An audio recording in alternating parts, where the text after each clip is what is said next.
নমস্কার বন্ধুরা, কেমন আছো তোমরা সবাই? আশা করি খুব ভালো আছো, সুস্থ আছো। আমরাও খুব ভালো আছি। আজকে চলে এসেছি আবারও একটি নতুন রেসিপি নিয়ে। আজকে বানাবো বাড়িতেই খুব সহজেই চিকেন পপকর্ন। তার জন্য যে শক্ত মাংসগুলো থাকে সেই কয়েকটা টুকরো মাংস নিয়ে তা থেকে এরকম একটু লম্বা লম্বা করে টুকরো করে নিয়েছি। তারপরে এই মাংসটাকে খুব ভালোভাবে ধুয়ে পরিষ্কার করে এবার এটাকে ম্যারিনেট করছি। তার জন্য পরিমাণ মতো নুন, গোলমরিচ গুঁড়ো আর একটু আদা আর রসুনের পেস্ট দিয়ে দিলাম। এরপর খুব ভালোভাবে মিক্সিয়ে নিলাম আর দিয়েছিলাম ভিনিগার। তোমরা ভিনিগারের পরিবর্তে লেবুর রস ব্যবহার করতে পারো। মাংসটাকে 15 থেকে 20 মিনিট ম্যারিনেট করে রেখে দেবো ঢাকনা চাপা দিয়ে। এদিকে চলো একটা ব্যাটার রেডি করে নিই। তার জন্য এখানে নিয়ে নিয়েছি বড় চামচের 2 চামচ কর্নফ্লাওয়ার আর নিয়ে নিচ্ছি 2 চামচ ময়দা, যেটা আমরা এমনি সচরাচর ব্যবহার করি, মানে অল পারপাস ব্যবহার করার যে ময়দাটা ওইটা।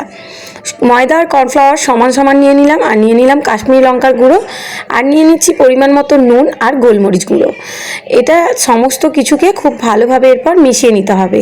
আর এর মধ্যে দিয়ে দিয়েছিলাম সামান্য পরিমাণ খাবার সোডা।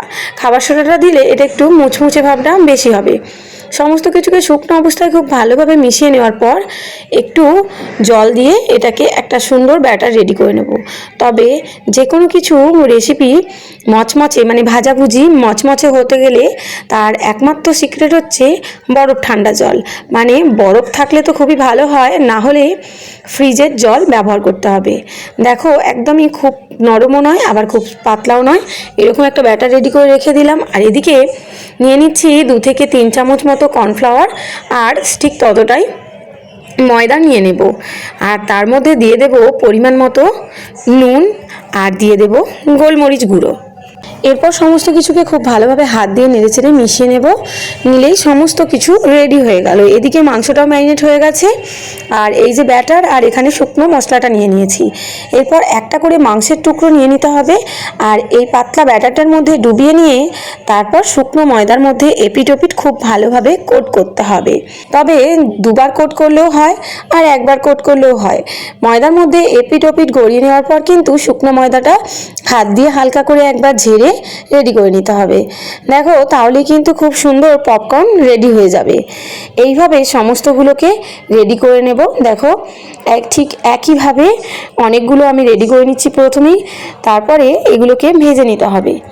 অনেকগুলো রেডি না করে ভাজলে এই ছোট্ট ছোট্ট জিনিস ভাজার সময় একটা করে দিলে কিন্তু খুব তাড়াতাড়ি ভাজা হয়ে যাবে আর তারপর অসুবিধা হবে। বেশ অনেকগুলো যখন রেডি হয়ে যাবে তখন কিন্তু ভেজে নেওয়ার পালা। ভেজে নেওয়ার জন্য এখানে কড়াইতে আগে থেকেই আমি বেশ কিছুটা সাদা তেল গরম করতে বসিয়ে দিয়েছিলাম। আর এই পপকর্নগুলো অবশ্যই সাদা তেলের মধ্যে ভাজতে হবে। তেলের টেম্পারেচারটা ঠিকঠাক একটু বুঝে নিয়ে, খুব গরম করা চলবে না, তাহলে খোলা দেওয়ার সাথে সাথেই কিন্তু এটা লাল হয়ে যাবে। আর গ্যাসের ফ্লেম অবশ্যই মিডিয়াম টু লোতে রাখতে হবে, হাই ফ্লেমে রাখবে না, তাহলে তাড়াতাড়ি লাল হয়ে যাবে। তেল গরম হলে একে একে পপকর্নগুলোর ময়দা শুকনো ঝরিয়ে নিয়ে তারপর কড়াইতে দিয়ে দিতে হবে। এরপরে এগুলোকে একটু টাইম নিয়ে ভেজে নিতে হবে, যেহেতু চিকেনটা ভিতরে কাঁচা, তাই একটু টাইম দিলে 5 থেকে 7 মিনিটের মধ্যেই কিন্তু উল্টে পাল্টে এটা খুব সুন্দরভাবে ভাজা হয়ে যাবে। আর যে গুঁড়ো ময়দাগুলো থাকবে ওগুলো কিন্তু তেলের মধ্যেই পড়ে থেকে যাবে। দেখো এটা কত সুন্দরভাবে রেডি হয়ে গেল।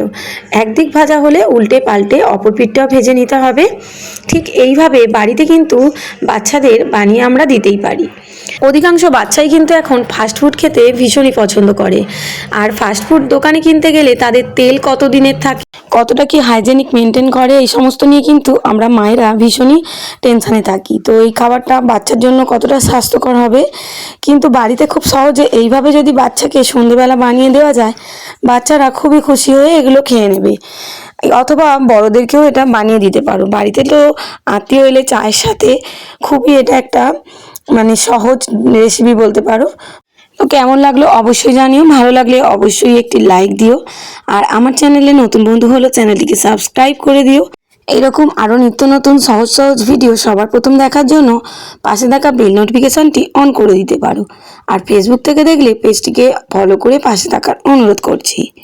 এতক্ষণ থেকে ভিডিওটা সম্পূর্ণ দেখার জন্য সকলকে অসংখ্য ধন্যবাদ। তো বাড়িতে একদিন বানিও আর জানিও কেমন হয়েছিল।